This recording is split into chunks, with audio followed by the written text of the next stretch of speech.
어머나 장윤정 기자. 아, MC가 이렇게 장기술 쓰기 있어요? 비록 모르는 사람일지라도 위험한 상황에 처한 누군가를 선뜻 도와주는 사람들이 있습니다. 우리는 그 사람들을 의인이라고 부르면서 칭찬을 하는데요. 그런데 나란 일을 하는 사람들에게는 의인이 의인으로 보이지 않나 봅니다. 선행도 증명해야 되나요? 아, 이거 좀 짜증나네요. 택시기사로 일을 하면서 생계를 이어오던 이 씨는 어느 날 길 건너편에서 범퍼가 부러진 채 황급히 내달리는 차량 한 대를 발견하게 됩니다. 네. 뺑소니를 직감한 그는 곧바로 추격에 나서게 됩니다. 뺑소니 차량은 시속 100km로 도심을 가르며 질주를 했는데요.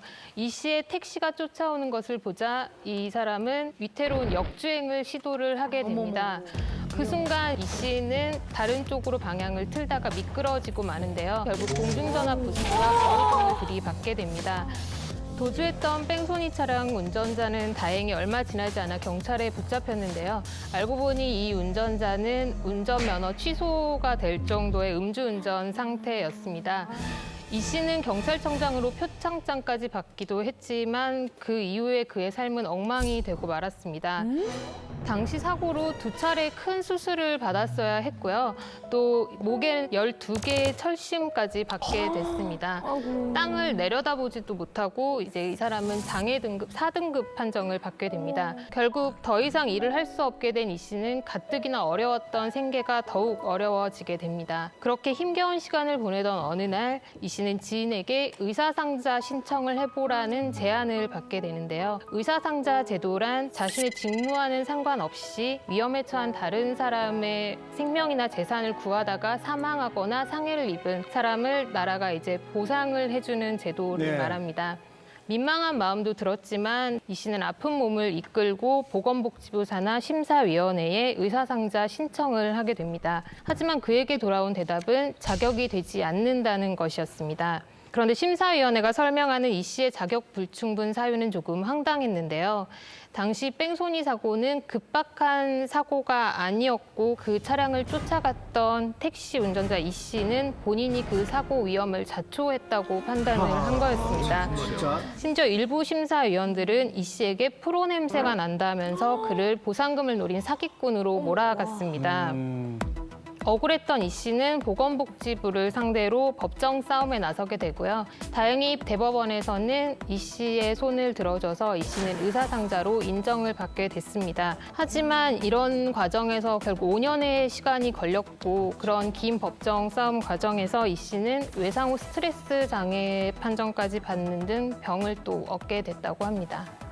진짜 이거 나쁜 좋은 일 하고서 그런 소리를 들을 거면 누가 앞다퉈서 나서서 도우려고 그러니까요. 하겠어요, 억울해서. 심사위원들은 무슨 근거를 가지고서 그런 황당한 얘기를 한 건가요? 사기꾼으로 몰아갈 만한 근거도 없었다고 해요. 심사위원회가 주장한 것은 이미 사고를 당한 피해자들이 뺑소니 차량 번호를 알고 있었는데 그럼 이제 그 번호를 신고만 하면 되는 상황임에도 이 씨가 쫓아갔다는 거였습니다. 그나마 좀 늦게라도 의상자로서 인정이 돼서 다행인데 그럼 앞으로 어떤 지원을 받을 수 있는 거예요?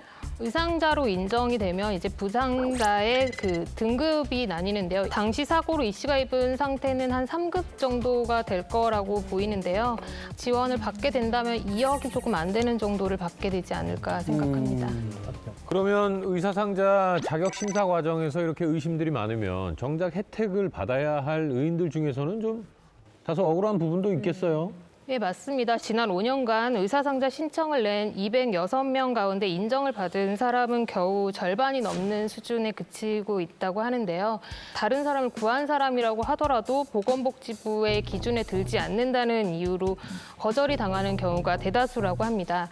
게다가 경찰이나 소방당국의 확인서를 요구하는 등 굉장히 절차가 까다롭다고 하는데요.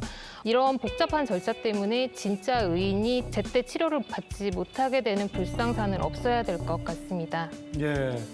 진짜 뺑소니를 본 거예요. 뺑소니 차량을.